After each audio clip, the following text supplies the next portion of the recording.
Assalamualaikum warahmatullahi wabarakatuh. Sobat RH sekalian, jumpa lagi kita di channel yang keren ini, keren cadas ya. Ini ada berita yang ngeri-ngeri sedap ya, berita yang lagi viral. Saya tadi mau membahasnya, tapi kita tahu bahwa ini berita yang lagi sensitif. Sensitifnya adalah cara menyikapi kita yang barangkali sedikit bermasalah dari sudut pandang tata negara dan demokrasi ya. Ini kan soal perbedaan pendapat sesungguhnya. Nah, hanya memang perbedaan pendapat disikapi dengan pengaduan ke penegak hukum. Padahal harusnya kan pendapat tidak boleh dikriminalisasi. Walaupun pendapat itu kita anggap salah, namanya pendapat. Karena kebenaran tersebut kan tidak ada jurinya. Hanya masalahnya memang Dr. Lois ya, L-O-I-S ya, Dr. Lois L-O-I-S itu memang menyampaikan sesuatu yang anti mainstream. Dia mengatakan tidak percaya COVID. Dalam wawancara dengan Babe Aldo ya, Aldo itu Ali Ridho. Saya baru baca tulisan Dahlan Iskan ya, ternyata Aldo itu Ali Ridho ya. Jadi keturunan Habib juga dia, Habib juga ya. Kalau Habaib itu jamak. Jadi sobat era sekalian, bagi saya ini memang memprihatinkan tanpa bermaksud membela apa yang disampaikan Lois itu benar atau tidak. Karena kalau kebenaran itu diklaim lalu pendapat minoritas itu dianggap salah atau di luar mainstream pemerintahan itu dianggap salah, maka berbahaya bagi demokrasi kita. Ya. Berbahaya bagi demokrasi kita. Sebagai contoh beginilah misalnya. Tiba-tiba ada yang mengatakan presiden dimundurkan. Menuntut presiden mundur. Lalu dianggap bahwa itu adalah pendapat yang mengganggu jalannya pemerintahan atau mengganggu jalannya pekerjaan pemerintah, sehingga dianggap menghalang-halangi macam-macam lah, tinggal dikonstruksikan lalu ditangkap. Padahal itu semata-mata aspirasi yang harusnya dalam negara demokrasi ya diperbolehkan. Jadi kontestasi pendapat itu memang itulah indahnya dalam sebuah negara demokrasi, walaupun kadang-kadang belum tentu juga yang memiliki kebenaran hakiki itu bakal menang, karena dalam kontestasi yang seperti ini bisa jadi siapa yang banyak pendukungnya dialah yang menang, tapi suara yang substantif dipercaya orang benar karena tidak didukung oleh kekuasaan bisa saja kemudian disalahkan dan dikalahkan ya. Tapi kita sekali lagi coba kita bacakan ya, sebagaimana dilansir oleh Detikcom ya, Dr. Lois ditangkap Polda Metro, dilimpahkan ke Bareskrim ya. Coba kita bacakan. Polda Metro Jaya membenarkan telah mengamankan Dr. Lois yang kontroversial maksudnya ya, karena tidak percaya corona. Dr. Lois saat ini dilimpahkan ke Mabes Polri. Jangan salah, yang tidak percaya corona juga bukan hanya Dr. Lois saja, tapi juga banyak ya, ada orang-orang atau tokoh-tokoh tertentu. Hanya memang pada saat pandemi yang lagi ganas-ganasnya seperti ini, suara-suara tersebut jadi tidak populer karena melawan sebuah kenyataan banyaknya korban yang sudah tumbang, berjatuhan, bahkan sudah kehilangan nyawa ya. Ia sekarang sudah dilimpahkan ke Bareskrim, kata Kapolda Metro Jaya Irjen Fadil Imran kepada Detikcom Senin 12 Juli 2021. Kabag Penum Divisi Humas Polri Kombes Ramadan juga membenarkan jika Dr. Lois ditangkap. Ia ditangkap, kata Ramadan. Sebelumnya Dr. Tirta mengungkapkan Dr. Lois diamankan di Polda Metro Jaya. Dr. Tirta menjelaskan dia menjadi saksi di kasus yang menyangkut Dr. Lois ini. Bukan laporan, saya jadi saksi.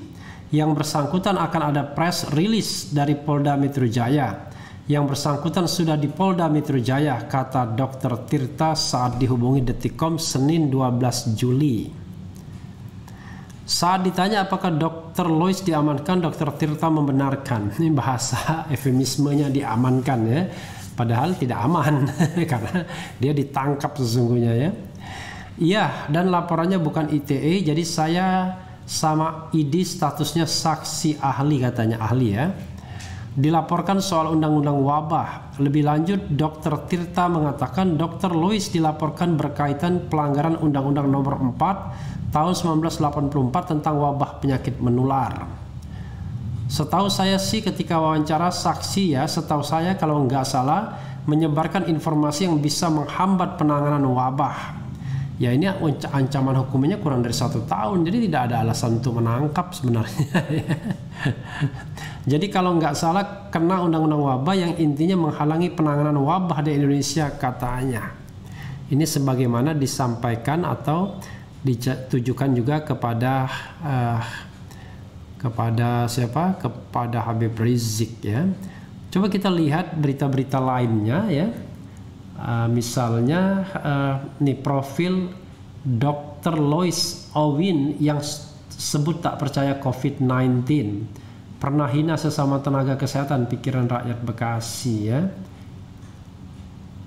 Kemudian Dr. Tirta diserbu publik usai Dr. Lois ditangkap kepolisian, dituding jadi cepu hingga hobi membungkam. Coba kita bacakan dulu profil Dr. Lois ini seperti apa sih ya. Profil lengkap Dr. Lois sebagaimana dilansir oleh pikiranrakyatbekasi.com ya, PR Bekasi.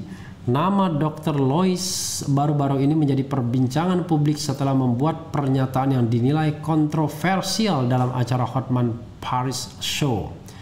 Dr. Lois menyatakan secara terang-terangan bahwa ia tidak mempercayai adanya COVID-19 yang sedang melanda di dunia pada saat ini. Bahkan dirinya mengatakan bahwa orang meninggal bukan karena COVID-19 melainkan karena interaksi antar obat. Berikut profil Dr. Lois yang dirangkum oleh pikiranrakyatbekasi.com dari berbagai sumber pada Minggu 11 Juli 2021. Nama lengkap Lois Owin, nama panggilan Dr. Lois Anti-Aging. Anti penuaan ya, profesi dokter anti aging. Kemudian pendidikan Fakultas Kedokteran Universitas Kristen Indonesia, lulus tahun 2004. Lanjut pendidikan dokter dalam anti aging medicine di Malaysia.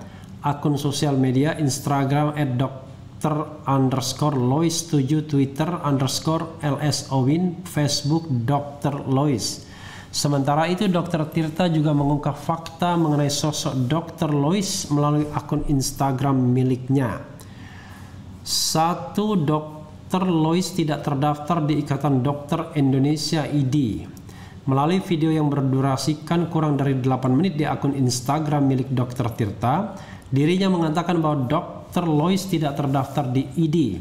Dr. Lois memang pernah menghubungi Dr. Tirta dan menyebarkan info-info yang menurut Dr. Tirta itu tidak masuk akal. Ibu Lois ini mengaku sebagai dokter setelah dikonfirmasi ke Ketua ID Pusat dan Ketua MKEK. Beliau mengatakan bahwa Dr. Lois tidak terdaftar di anggota ID. Semua dokter di Indonesia harus terikat dalam profesi ID, ujar Dr. Tirta. Jadi ini ya sebenarnya wadah tunggal inilah yang pernah digugat karena yang digugat ke MK ya, tapi akhirnya tetap satu ID ya. 2. STR Dr. Lois tidak aktif sejak 2017. Dr. Tirta juga mengungkapkan bahwa STR milik Dr. Lois tidak aktif sejak tahun 2017. Status dokternya dipertanyakan, STR beliau tidak aktif sejak 2017, ujar Dr. Tirta. 3. Dr. Lois ternyata tidak bertanggung jawab untuk menangani pasien COVID-19, baik menjadi relawan maupun praktek. Ibu Lois tidak menangani pasien pandemi baik menjadi relawan ataupun praktek, ujar Dr. Tirta. Bagaimana mau menangani dia nggak percaya? 4. Dr. Lois juga pernah mengunggah bantahannya mengenai COVID-19 di akun media sosial miliknya. Bantahan mengenai COVID-19 Dr. Lois pernah mengunggahnya di akun media sosial miliknya. Salah satunya di akun Twitter miliknya, namun sudah dihapus oleh Dr. Lois. Dirinya secara terang-terangan menghina tenaga kesehatan yang terpapar COVID-19 dan menyebut mereka titik-titik, ya. Nggak jelas menyebut mereka apa. Menyebut mereka. Bahkan Dr. Tirta juga mengungkapkan hal itu melalui video di akun Instagramnya. Ibu Lois sudah mendapatkan dokumentasi di berbagai laman media sosial sebelumnya dihapus kedapatan menghina dan memaki menggunakan kata kotor dan kasar kepada beberapa dokter, ujar Tirta. Ya, saya kira ini tidak substansinya, ya. Substansinya adalah perkataan dan pernyataan Dr. Lois itu, ya. Sekarang Dr. Lois diminta untuk klarifikasi mengenai hal tersebut. Bahkan Majelis Kehormatan Etik Kedokteran Ikatan Dokter Indonesia (MKEK) ID sudah memanggil Dr. Lois untuk menjelaskan hal tersebut. Coba kita bacakan yang Dr. Tirta itu diserang, ya. Dr. Tirta ini berkali-kali di interview, ya. Saya sendiri tidak terlalu mengikuti siapa dia. Dr. Tirta Mandira Hudi saat ini tengah menjadi sorotan usai menguliti sosok Dr. Lois Owin yang menyebut dirinya adalah penguasa COVID-19. Ini dari sebagaimana dilansir oleh pikiranrakyat.com juga, ya. Dr. Lois bahkan sudah jumawa bisa mengatur kedokteran sesuai keinginannya dan bisa membubarkan Ikatan Dokter Indonesia ID. Dalam banyak unggahannya, Dr. Lois kerap membawa sejumlah figur dan mengklaim caranya menangani pandemi adalah yang paling benar. Dia juga mengklaim bahwa interaksi antara obat yang selama ini dipraktekkan oleh dokter adalah hal yang fatal dan justru akan memperparah kondisi pasien. Dr. Lois sempat menyebutkan sejumlah kasus yang sukses sembuh sesuai dengan arahannya. Klaim-klaim Dr. Lois ini disebut Dr. Tirta ngawur. Dr. Tirta bahkan sampai mengajak Dr. Lois untuk melakukan debat publik. Kenapa nggak debat publik saja, ya? Daripada ditangkap. Namun ajakan Dr. Tirta itu langsung ditolak oleh Dr. Lois yang menganggap ilmunya sangat mahal. Ini kenapa dia nggak mau juga, ya? Alhasil kini Dr. Lois telah diamankan oleh pihak Polda Metro Jaya pada Minggu 11 Juli 2021 kemarin. Kasus Dr. Lois tersebut juga telah dilimpahkan ke pihak Mabes Polri. Usai penangkapan tersebut, Dr. Tirta langsung diserbu oleh publik, terutama pihak yang mendukung Dr. Lois. Dr. Tirta langsung disebut sebagai cepu hingga dokter yang hobi membungkam. Hal itu terlihat dari komentar netizen di unggahan Dr. Tirta pada Senin 12 Juli 2021 ini. Dr. Tirta mengunggah sebuah artikel yang mengklarifikasi bahwa dirinya tidak melaporkan Dr. Lois ke polisi. Statusnya dalam kasus tersebut merupakan sebagai saksi, bukan sebagai seorang pelapor.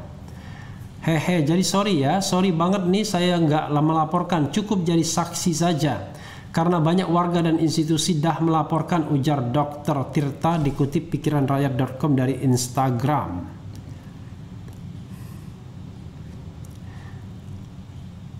Jangan kebakaran jenggot gitu, kalau isunya yang jelas-jelas hoax gagal dong. Dikasih wadah di ID ditolak imbuhnya. Pada kolom komentar netizen bahkan menyebut Dr. Tirta adalah dokter yang tak punya nyali untuk bertemu langsung.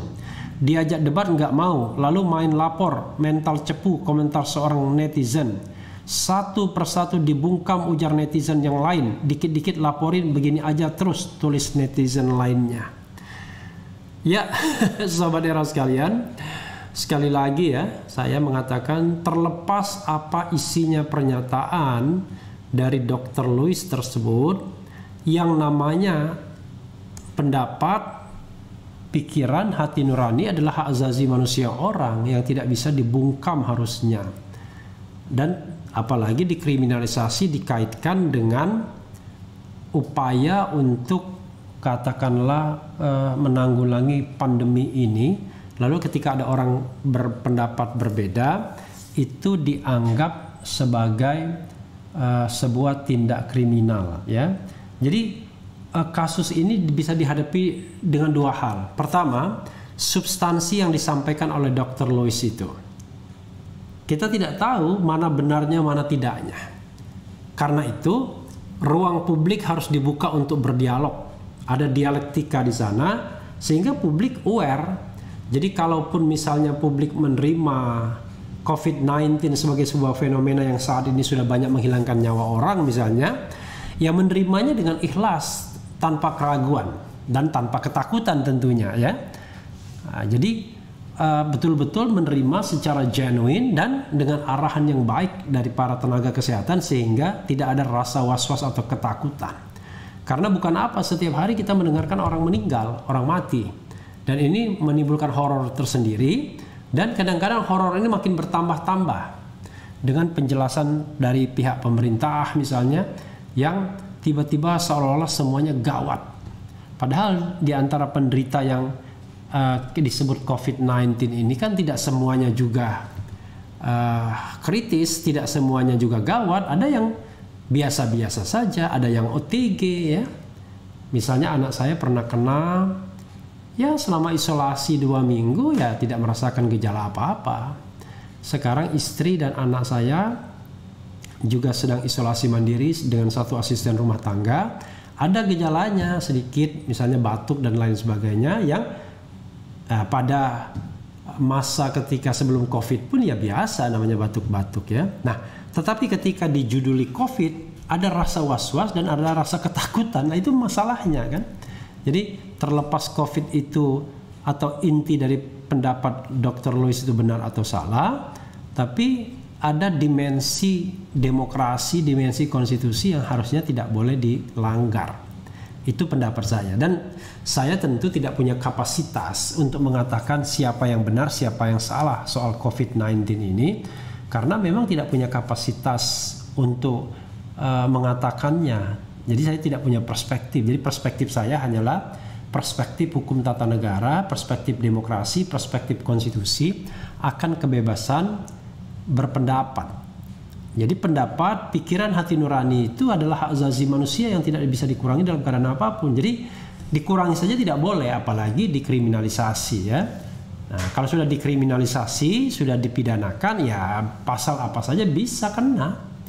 Tergantung penegak hukum mau menggunakan pasal apa misalnya. Ya sama saja, orang bikin siaran channel pun bisa dikatakan mengganggu program pemerintah, bisa mengganggu penanggulangan pandemi dan lain sebagainya karena berbeda pendapat.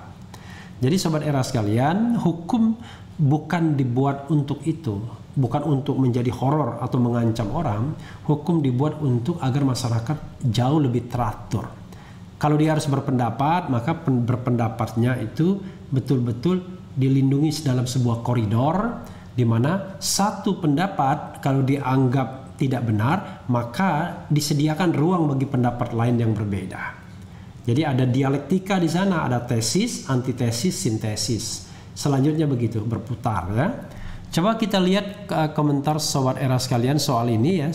Sekali lagi saya mengatakan dari aspek materi sama sekali saya tidak punya kompetensi untuk menjelaskan, untuk mengatakan siapa benar siapa salah, tapi dari aspek demokrasi dan konstitusi itu yang selalu saya persoalkan setiap penegak hukum atau siapapun mengadukan orang yang punya pendapat yang berbeda dan kemudian di luar mainstream. Itu bahaya sekali ya, bahaya sekali sobat era sekalian kalau setiap orang yang berbeda pendapat itu ujungnya ditangkap. Kalau soal penggunaan pasal itu biasa ya, namanya penggunaan pasal itu ya kita bisa buat pasal apa saja ya.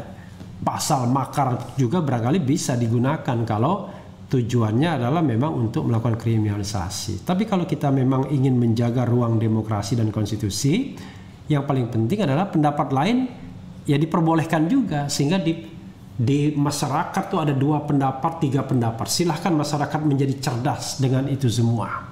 Toh kadang-kadang kan kita juga hidup ini kan punya kalkulasi. Kalkulasinya begini, misalnya pakai masker, ya kan?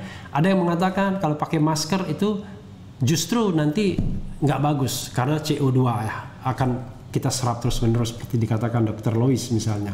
Tapi mainstream mengatakan loh justru pakai masker itu untuk mengurangi, mencegah penyebaran virus kemana-mana. Karena medianya adalah katakanlah droplet dan lain sebagainya. Nah, masyarakat yang sudah mendapatkan informasi ini kan bisa memilah dan memilih. Toh akhirnya kita bicara tentang mana yang paling minimalis atau Apa susahnya cuma pakai masker doang? Kira-kira begitu kan? Tapi in case whenever tidak punya masker, ya nggak perlu juga, tidak perlu juga misalnya sangat cemas kan? Sekarang ini kan kita cemas.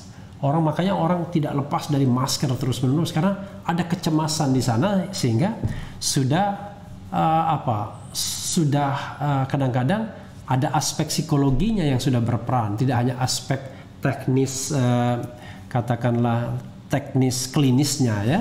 Nah, seperti itu ya. Coba kita lihat bagaimana pendapat Sobat RH dalam hal ini, karena saya betul-betul ingin tahu bagaimana sih pro dan kontra Sobat RH melihat hal ini ya. Coba kita lihat ya, misalnya undang Dr. Tirta ke channel Refli Harun. Insya Allah saya pengen dari dulu undangnya ya, mudah-mudahan dia kenal dengan saya ya. Nanti saya cari nomor teleponnya. Masjid-masjid ditutup, jadi kalau Idul Adha nanti sholat Id di bandara saja. Ini ada nggak tahu relevansinya. Saya tidak tahu mana yang benar di antara para dokter, tapi perbedaan pendapat tidak boleh dibungkam. Nah ya ini saya setuju dengan Nganu ya, karena kita ini orang awam, kita tidak paham mana yang benar mana yang salah ya. Kan kita tidak bisa dikatakan hanya karena banyak orang meninggal lalu yang benar adalah arus A, misalnya begitu, arus B keliru, ya kan? Karena menurut saya memang karena sama-sama pendapat dan sama-sama dari seorang dokter, ya kita terima saja, dan bagaimana keputusan kita, ya kita yang bertanggung jawab atas kehidupan kita, the right to life kita ya. Kemudian bukan ditangkap tapi perlu diuji secara ilmiah, argumen Dr. Louis. Nah ini justru saya setuju ya kan, uji, jadi tantang, challenge dia berdebat. Nah kalau begini maka kita tidak memiliki alternatif pikiran apa-apa, jadi justru kita melakukan represi terhadap pendapat orang ya kan, gitu. Itu sama dengan Galileo Galilei ya kan. Jadi waktu Galileo Galilei atau Nicholas Copernicus, Galileo Galilei ya kalau nggak salah, mengatakan bahwa kan menurut gereja pada waktu itu teori yang benar itu adalah geosentris, bahwa bumilah pusat dari tata surya, jadi benda-benda lain mengelilingi bumi, yang dikatakan sebagai apa, saya masih ingat, makan vitamin C maka urat nadi yang sakit putus. Pluto kalau tidak salah balik lagi menjadi planet ya kalau nggak salah, atau kan Pluto planet tapi terakhir dia dibuang, tapi kalau nggak salah balik lagi, nanti cek karena saya bukan ahli hukum tata negara, tapi saya ingat makan vitamin C maka urat nadi yang sakit putus. Merkurius, Venus ya kan, kemudian makan vitamin C. C itu apa ya? C itu pesawat planet apa C itu ya? Nah kemudian Mars ya, jadi maka U itu adalah Uranus, urat nadi, N itu Neptunus, Y itu Jupiter, S itu adalah Saturnus. Makan vitamin B tadi, makan vitamin B, B itu bumi ya, yang sakit Jupiter, yang sakit putus itu Pluto. Jadi itu ya, makan vitamin C maka urat nadi yang sakit. C itu apa ya? Nanti kita lihat ya, C itu lupa saya. Nah intinya adalah dulu kata Galileo Galilei bukan, yang benar itu adalah heliosentris katanya, yang pusatnya itu adalah matahari, benda-benda lainnya itu mengelilingi matahari, yang kita sebut dengan revolusi ya, gerakan bumi mengelilingi matahari itu namanya revolusi. Kalau bumi berputar pada sumbunya sendiri namanya rotasi kalau tidak salah, saya lupa ingat. Nah tapi apa yang terjadi, Galileo Galilei dihukum mati karena dianggap menentang doktrin gereja. Mudah-mudahan saya tidak keliru ya, karena ini pelajaran waktu SMP SMA ya, pelajaran sejarah. Jadi yang benar ternyata Galileo Galilei teorinya bukan geosentris tapi heliosentris. Nah maksudnya adalah kita tidak boleh membungkam pendapat yang berbeda, ya kan? Adapun kewajiban pemerintah menangani pandemi dan lain sebagainya, ya itu terus dijalankan.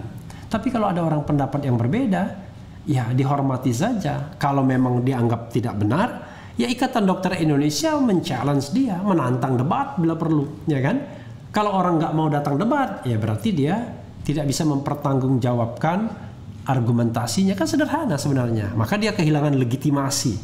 Ketika orang, ya kan, tidak bisa, ya kan, datang debat, dia kehilangan legitimasi. Karena dia kehilangan legitimasi, maka no substansi, ya. No substansi lagi, ya. Kira-kira begitu. Coba kita bacakan. Katanya Dr. Luis meresahkan statementnya, padahal kalau saya dengar justru melegakan pikiran kita, soalnya kita dibodohi ketakutan terus. Bung Refli kawal Dr. Luis, saya tidak tahu ya, tapi yang jelas saya tidak ingin memihak ke sana kemari, tetapi ingin mendudukkan masalahnya sesuai dengan proporsi konstitusi demokrasi yang saya pahami, ya sahabat era sekalian. Saya sama sekali tidak paham substansinya, karena kalau kita mendengarkan Dr. Luis, rasanya gembira juga. Wah, kalau begitu besok sudah selesai COVID-19 ini kan. Buang masker katanya, lalu hidup normal saja. Kalau sakit ya diobati, ya. Kalau misalnya hilang, dia bilang apa, hilang saturasi macam-macam, tinggal apa. Lalu kalau hilang rasa, tinggal makan makan seafood gitu-gitu. Nah, kita sama sekali tidak tahu ilmu seperti itu karena bukan bidang kita. Tapi intinya adalah tidak boleh merepresi pendapat yang berbeda, ya, begitu ya. Kenapa keadaan seperti ini masih sempat-sempatnya ngurusi hal-hal yang gak penting nih pemerintah? Kemudian mohon maaf Bang Refli, daripada mengundang Dokter Tirta lebih baik undang dokter spesialis paru yang punya pengalaman dengan pasien COVID. Ya saya lama-lama ya saya bukan juga channel ahli kedokteran. Mungkin lebih baik ke kedokteran, ya. Ini kan kita bicara tentang kontroversi yang kira-kira mempengaruhi masyarakat, ya. Tapi kalau misalnya teknis kedokterannya, ya saya khawatir nanti saya malah tidak paham, ya, gitu ya. Assalamualaikum Pak RH, bagaimana caranya saya ingin meminta soft copy buku putih yang dirilis tim TP3? Terima kasih. Beda lagi nih, ya. Ya sudah, saya hubungin saya aja. Ada nomor handphone yang bisa dihubungi kalau kita buka about di Refli Harun Channel, ya. Nomor itu ada, lihat saja, nanti hubungi, nanti saya kasih soft copy-nya, ya. Karena saya sudah izin juga dengan TP3 dan soft copy-nya boleh diedarkan dan mudah-mudahan tidak dilarang, kan. Selama itu tidak dilarang, ya tidak boleh dikriminalkan, kecuali ada larangan peredaran buku. Nah, saya khawatir suatu saat tiba-tiba ada larangan peredaran buku, jadi ada pihak yang mengadu bahwa buku itu adalah berisi fitnah. Aduh ampun. Lama-lama kebenaran itu dimonopoli nanti, ya. Jadi yang benar itu adalah menurut versi penguasa. Ya, saya sering sekali mendengarkan kata-kata ngabalin, ya. Saya ingin luruskan dulu ini, biar masyarakat ini diberikan pencerahan. Masyarakat jangan dibodohi. Allahu Akbar. Dibodohi atau tidak adalah tergantung bagaimana masyarakat itu mendapatkan informasi kedua belah pihak. Jadi dia kalau misalnya ada contested opinion, ya, jadi opini yang saling berkontestasi, ya dibodohi itu kalau hanya mendapatkan a single perspective. Kalau mendapatkan dua-duanya perspektif, kalau ada 3 perspektif dapat 3-3-nya, itu tidak membodohi namanya. Itu justru mencerdaskan. Jelas silahkan masyarakat yang merasakan pendapat mana yang lebih membuat mereka nyaman, comfortable, merasa lebih pandai, merasa lebih pintar. Tapi kalau a single stream, hanya satu arus, nah itulah persoalan kita, ya. Pendapat itu hanya satu arus saja. Jadi jangan satu arus pendapat, harus dua-duanya. Yang paling masalah misalnya ID dengan dokter, ya ID harus streamliner juga, mengerahkan dokter-dokter untuk membantah pendapat Dr. Lewis. Nah, kalau ruang demokrasi dibuka, jangan-jangan teman Dr. Lewis juga akan membela Dr. Lewis. Sehingga kita memiliki sebuah alternatif dan masyarakat malah dicerdaskan.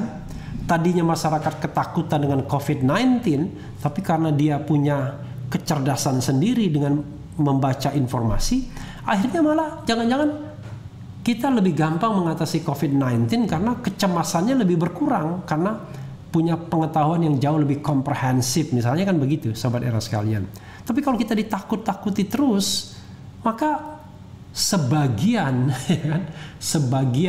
dari pekerjaan itu adalah bagaimana memulihkan psikologi yang takut, psikologi yang khawatir. Karena penyakit itu selain virusnya sendiri, ya tentu kondisi psikologi kita yang menyebabkan daya tahan tubuh kita menjadi turun.